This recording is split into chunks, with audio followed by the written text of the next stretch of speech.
Hello दोस्तों। चंगेज़ आइमतोव द्वारा लिखे पहले अध्यापक की आगे की कहानी को सुनते हैं, यानी भाग 3, मेरी यानी श्वेता सहल की आवाज़ में।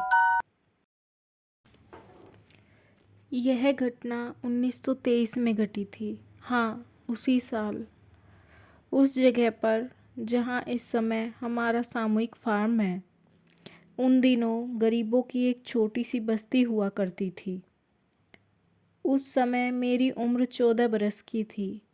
मैं एक अनाथ लड़की थी और अपने संबंधियों के पास अपने पिता के चचेरे भाई के यहाँ रहती थी। उस साल की पतझड़ में जब बहुत से धनी लोग पहाड़ों पर अपने शिशिर पड़ाव डालने के लिए जा चुके थे, हमारी बस्ती में एक अपरिचित सा युवक आया जिसने फौजियों का ग्रेट कोट पहन रखा था। मुझे यह ग्रेट कोट याद है क्योंकि वह न जाने क्यों काले रंग की बनात का बना था। इस व्यक्ति का सरकारी ग्रेट कोट में प्रकट होना हमारे गांव के लिए, जो शाहजहाँ से दूर पहाड़ों के दामन में बसा हुआ था, एक बहुत बड़ी घटना थी।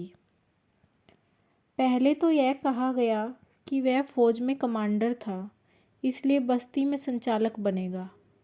बाद में पता चला कि वह कमांडर नहीं रहा था, बल्कि उसी तास्तान बेग का बेटा था जो बहुत साल पहले अकाल के ज़माने में ही रेलवे में काम करने के लिए चला गया था और कहीं खो गया था।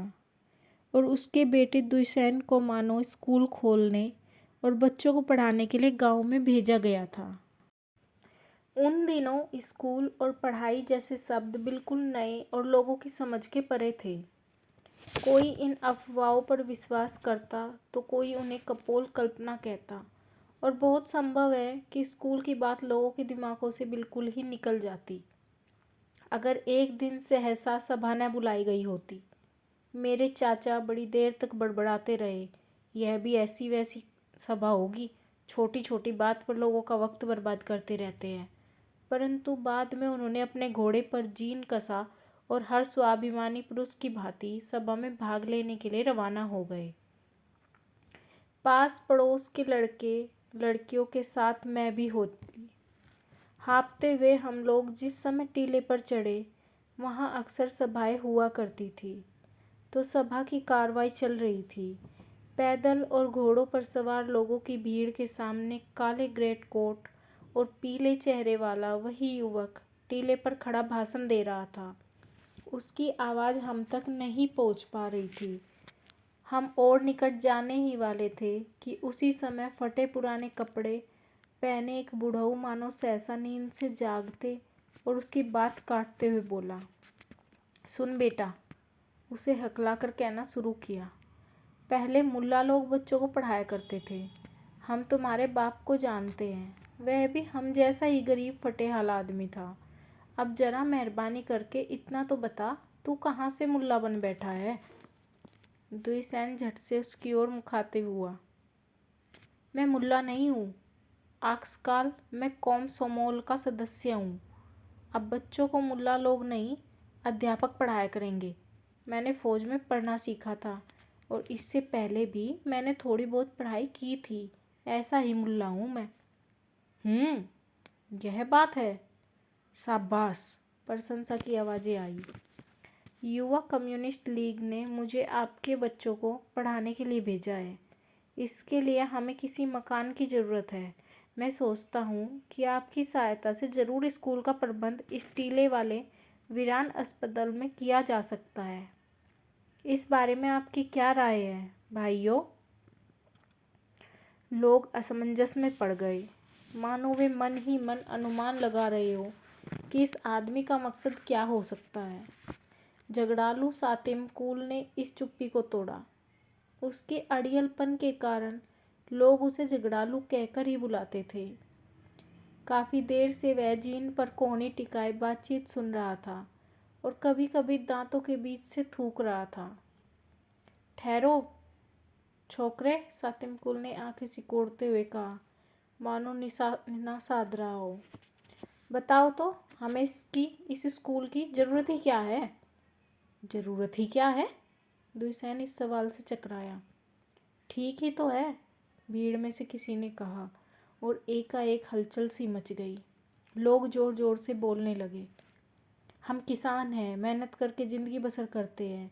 हमारी कुदाल हमें रोटी देती है। हमारे बच्चे भी इसी तरह ज़िंदगी बसर करेंगे। उन्हें पढ़ने लिखने की कोई ज़रूरत नहीं है। पढ़ाई की ज़रूरत होती है अफसरों, अधिकारियों। हम तो सीधे साधे लोग हैं, हमें उल्टे सीधे फेर में नहीं डालो। शोर कुछ कम हुआ। हक्का बक्का दुष्यंत लोगों के चेहरों को एकटक देख रहा था। बात को समझ नहीं पा रहा था। क्या सचमुच आप लोग बच्चों की तालीम के खिलाफ हैं? अगर खिलाफ भी है तो तुम क्या हमारे साथ ज़बरदस्ती करोगे? वह ज़माना लद गया, अब हम आज़ाद हैं, जैसा चाहेंगे वैसा जीवन बिताएंगे। दुष्यंत के चेहरे का रंग उड़ गया। कांपती उंगलियों से ग्रेट कोट के अंकुड़े तोड़कर उसने फौजी कमीज की जेब में से चौड़ी तह वाला एक कागज़ निकाला। जल्दी से उसने उसे खोला और ऊंचा हिलाते हुए बोला, मतलब यह है कि आप लोग इस फरमान के खिलाफ हैं जिसमें बच्चों की तालीम के बारे में लिखा गया है, जिस पर सोवियत सत्ता की मुहर लगी है। उस सोवियत सत्ता की जिसने आपको ज़मीन दी है, पानी दिया है, आज़ादी दी है। कौन सोवियत कानूनों का विरोध करता है? कौन है वह? जवाब दो। उसने जवाब शब्द इतने ज़ोर से, इतनी गूंजती और क्रोध भरी आवाज़ में कहा कि सबने गोली की आवाज़ की तरह पतझड़ के मौन को भंग कर दिया। और गोली की आवाज़ की तरह ही चट्टानों में इसकी हल्की सी प्रतिध्वनि हुई। किसी के मुंह से एक शब्द भी नहीं निकला। लोग चुपचाप सिर झुकाए खड़े रहे। हम गरीब किसान हैं, दुष्यंत अब धीमी आवाज़ में कहता गया। हमें हमेशा रोंदा गया है, हमेशा हमारा अपमान किया गया है। अब सोवियत सत्ता चाहती है कि हम आंखें खोलें, पढ़े लिखे, और इसके लिए बच्चों को पढ़ना चाहिए और पढ़ाना भी चाहिए। जवाब के इंतजार में दुष्यंत चुप हो गया। तब वहीं फटे पुराने कोट वाला आदमी, जिसने यह सवाल किया था कि वह कब से मुल्ला बन बैठा है, सुलह की आवाज़ में बुदबुदाया, ठीक है, अगर तुम यही चाहते हो तो पढ़ाओ हमारी बला से। हम कानून के खिलाफ नहीं हैं, पर मैं आपसे मदद की दरख्वास्त करता हूँ। हमें टीले पर ज़मींदार के इस अस्तबल की मरम्मत करने की ज़रूरत है। नदी पर पुल बनाने की ज़रूरत है। स्कूल के लिए ईंधन की ज़रूरत है। ठहर ठहर जिगित, बहुत तेज़ी न दिखा। अड़ियल सातिमकुल दांतों के बीच से थूककर और फिर से एक आंख सिकोड़कर मानो निशाना साध रहा हो, कहने लगा, तू जो सारे गांव को चिल्ला चिल्ला कर सुना रहा है, स्कूल खोलूँगा, स्कूल खोलूँगा, तेरी अपनी हैसियत क्या है? फर कोट तेरे तन पर नहीं, घोड़ा तेरे पास नहीं, चप्पा भर अपनी ज़मीन नहीं जिस पर हल चला सके, आंगन में एक भी ढोर नहीं, तो प्यारे बता तो सही, गुजर कैसे करेगा? क्या घोड़े चुराने का धंधा करेगा? लेकिन हमारे पास तो घोड़े भी नहीं हैं जिन्हें तू चुरा सके। जिनके पास घोड़े हैं वे पहाड़ों में हैं। दुष्यंत ने कोई तीखा सा जवाब देना चाहा, मगर संयम से काम लिया और धीरे से बोला, जैसे बन पड़ेगा रहूँगा, तनख्वाह पाऊँगा। अगर यह मामला है तो पहले से कहना चाहिए था। और सातिमकुल विजेता की भांति जीन पर सीट तन कर बैठ गया। अब सारी बात साफ हो गई। अपना सारा काम तू खुद कर और अपनी तनख्वाह पर बच्चों को पढ़ा। खजाने में रुपए की कुछ कमी नहीं है। हमें हमारे हाल पर छोड़ दे। भगवान की कृपा से हमारी अपनी चिंताएं कुछ कम नहीं है। यह कहकर सातिमकुल ने अपना घोड़ा घुमाया और घर की ओर रवाना हो गया। अन्य लोग भी जाने लगे। हाथ में अपना कागज़ लिए दुष्यंत जो का तो खड़ा रह गया। वह बेचारा नहीं जानता था कि कहाँ जाए। मुझे उस पर बड़ा तरस आया। मैं एकटक उसकी ओर देखे जा रही थी। मेरे चाचा ने पास से गुजरते हुए मुझे पुकारा, अरे झबरेलो, मुँह बाएं यहाँ क्या देख रही है? चल घर भाग। मैं लपक कर अपनी सहेलियों की ओर दौड़ी। देखो तो, इन्हें भी अभी से स्वभाव की लत पड़ गई है। दूसरे दिन जब मैं और पड़ोस की कुछ एक लड़कियां पानी लाने गई तो हमने दुष्यंत को नदी पार करते देखा। उसके हाथों में फावड़ा, कुदाल, कुल्हाड़ा और एक पुरानी सी बाल्टी थी। उस दिन के बाद हर रोज़ सुबह दुष्यंत अकेला ही वहाँ दिखाई देता। काला ग्रेट कोट पहने, पगडंडी पर कदम बढ़ाता हुआ वह टीले वाले उजड़े अस्तबल की ओर जाता और शाम को नीचे गांव में लौटता। अक्सर हम उसे घास या भूसे का भारी गट्ठा पीठ पर लादे ले जाते देखते। लोग उसे दूर से देखकर आंखों पर हाथों की ओट करते, अपनी रकाबों में थोड़ा ऊपर को उठाते और हैरानी से एक दूसरे से पूछते, सुनो, क्या वह अध्यापक दुष्यंत तो नहीं जो गट्ठा उठाए टीले पर चढ़ रहा है? हाँ, वही है। बेचारा, पढ़ाने का काम भी कोई हंसी मजाक नहीं है। और तुम क्या समझते हो? देखो तो जमींदार के कमेरे कितना जितना बोझ उठाए हुए हैं। बातें तो बड़े विद्वानों जैसी करता है, इसलिए कि उसके पास मुहर वाला कागज है, उसी में सारी ताकत है। एक दिन उपले बटोरने के बाद, जिन्हें हम आमतौर पर गांव के ऊपर पहाड़ी की ढलान पर से चुना करती थी, हम स्कूल की ओर गई। हमें यह देखने की बड़ी उत्सुकता थी कि अध्यापक वहाँ क्या कर रहा है। मिट्टी का बना यह पुराना बाड़ा कभी एक अमीर जमींदार का अस्तबल हुआ करता था। जाड़े के मौसम में यहाँ घोड़ियों को रखा जाता था, जो उस बुरे मौसम में बच्चे जन्मती थी।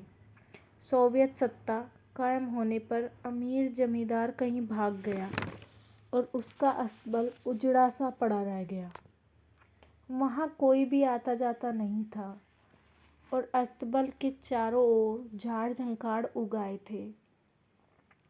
अब उन्हें काट डाला गया था और उनका बड़ा सा ढेर एक ओर को पड़ा था। आंगन को साफ कर दिया गया था। बारिश के कारण टूटी फूटी और दरारों वाली दीवारों पर अब मिट्टी का लेप कर दिया गया था। एक ही कब्जे पर लटकने वाले और खस्ता हाल दरवाजे पर लकड़ी के तख्ते जड़ दिए गए थे और उसे अपनी जगह पर पक्का कर दिया गया था। जब हमने सांस लेने के लिए उपलों से भरे बोरे नीचे रखे तो दुष्यंत बाहर निकल आया। वह सिर से पांव तक मिट्टी से लथपथ था। हमें देखते ही वह कुछ हैरान सा हुआ, फिर चेहरे पर से पसीना पोंछते हुए हार्दिकता से मुस्कुराया। तुम कहाँ से टपक पड़ी लड़कियों? हम बोरों के पास ही जमीन पर बैठी थी। जेब के कारण हम एक दूसरे की ओर देखने लगी। दुष्यंत समझ गया कि हम बहुत ज़्यादा संकोची और शर्मीली है। हमारा उत्साह बढ़ाने के लिए उसने आंख मिचमिचाकर कहा, बोरे तो तुमसे भी बड़े हैं। तुमने बहुत अच्छा किया लड़कियों जो इधर झांक लिया। तुम्हें यहाँ पढ़ना जो है और तुम्हारा स्कूल भी, मैं कहूँगा अब लगभग तैयार ही समझो। मैंने अभी अभी कोने में अंगीठी बनाई है और चिमनी भी लगा दी है, देख रही हो ना। अब सर्दियों के लिए जलावन लाना है, पर कोई फिक्र की बात नहीं। आसपास घास बहुत है, फर्श पर खूब भूसा बिछा देंगे और पढ़ाई शुरू कर देंगे। कहो, पढ़ना चाहती हो ना? स्कूल आया करोगी ना? अपनी सहेलियों में मैं ही सबसे बड़ी थी, इसलिए मैंने उसकी बात का जवाब देने का निश्चय किया। अगर चाची आने देगी तो आया करूँगी, मैंने कहा। आने क्यों नहीं देंगी? ज़रूर आने देंगी। तुम्हारा नाम क्या है? आलती नाई, मैंने जवाब दिया और फटे हुए फ्रॉक में से बाहर झांकते हुए अपने नंगे घुटने को हथेली से ढक लिया। आलती नाई, कितना अच्छा नाम है, और तुम स्वयं भी तो बड़ी अच्छी लड़की हो ना। यह कहते हुए उसके चेहरे पर इतनी सुंदर मुस्कान खिल उठी कि मेरा रोम रोम पुलकित हो गया। तो आलती नाई, तुम और लड़कों और लड़कियों को भी स्कूल में लाना, उन्हें अपने साथ लिवा लाना। लाओगी ना? हाँ चाचा, मुझे मास्टर जी कहकर बुलाओ। स्कूल देखना चाहती हो? चलो अंदर चलो, शर्माओ नहीं। नहीं, हम घर जाएंगे, हमें जाना है। हमें झिझक महसूस होने लगी थी। अच्छी बात, घर जाओ। जब सभी मिलकर पढ़ने आओगी तभी देख लेना। मैं अभी एक बार और घास लाने जाऊंगा, अभी दिन थोड़ा बाकी है। उसने हंसिया और रस्सी उठाई और मैदान की तरफ चल दिया। हम भी उठी और बोरे उठाए हुए गांव की ओर चली गई।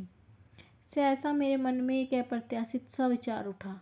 ठहरो लड़कियों, मैंने अपनी सहेलियों को पुकारा। आओ, हम ये उपले स्कूल में ही छोड़ दें। जाड़ों में अंगीठी ज़्यादा गर्म रहेगी। तो क्या घर खाली हाथ जाएंगे? वाह, कैसी सियानी हो। हम वापस लौटकर और इकट्ठे कर लेती हैं। नहीं, देर हो जाएगी, घर पर डांट पड़ेगी। और मेरा इंतज़ार किए बिना लड़कियां तेज़ी से घर की ओर चल दी। मैं आज तक यह नहीं समझ पाई कि किस कारण मैंने ऐसा करने का निश्चय किया था। इस कारण कि मेरी सहेलियों ने मेरे सुझाव पर कान नहीं दिया था और इसे मैंने अपना अपमान मानते हुए उसी बात पर डटे रहना चाहा था, या इस कारण कि बचपन से ही मेरी इच्छाएं अभिलाषाएं उज्जर लोगों की डांट डपट और मारपीट के नीचे दबी रही थी और इसलिए सहसा यह इच्छा पैदा हुई कि किसी तरह पहली बार मिलने वाले उस अजनबी की मुस्कुराहट के लिए, जिससे मेरा रोम रोम पुलकित हुआ था, अपने प्रति उसके मामूली से विश्वास के लिए, उसके मुंह से निकले कुछ एक सद्भावपूर्ण शब्दों के लिए आभार प्रकट करूं, मैं यह कह नहीं सकती। पर मैं एक बात भली भांति जानती हूँ, मुझे इसका पक्का विश्वास है कि मेरा वास्तविक भाग्य, यातना और खुशियों का मेरा जीवन उसी दिन से उपलों के उसी बोरे से शुरू हुआ था। मैं यह इसलिए कह रही हूँ कि उसी दिन जिंदगी में पहली बार कुछ सोचे विचारे और डरे बिना मैंने जिस काम को ज़रूरी समझा उसे करने का निश्चय किया और उसे किया भी। जब मेरी सहेलियाँ मुझे छोड़ गई तो मैं भागकर द्विसैन के स्कूल की ओर गई। दरवाजे के पास बोरा खाली कर दिया और उसी वक्त उपले बटोरने के लिए पहाड़ी घाटियों और खड्डों की ओर चली गई। मैं कुछ भी सोचे समझे बिना न जाने कहाँ ऐसे भागती चल रही थी, मानो मेरे अंदर उत्साह का सागर उमड़ रहा हो। मेरा दिल ऐसे बल्लियों उछल रहा था, इतना उद्वेलित था, मानो मैंने कोई बहुत बड़ा कारनामा कर दिखाया हो। और सूरज को जैसे मालूम था कि मैं क्यों इतनी खुश हूँ। मैं समझती हूँ कि वह जानता था कि मैं क्यों इतनी अलमस्त और निश्चिंत भागी जा रही थी, इस कारण कि मैंने कोई छोटा सा नेक काम किया था।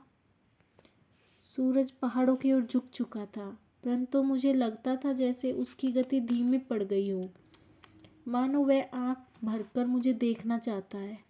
उसने मेरे रास्ते को सजा संवार दिया था। पतझड़ की खुरदुरी धरती मेरे पाँव के नीचे रक्तवर्ण, गुलाबी और बैंगनी रंगों में बहती सी चली जा रही थी।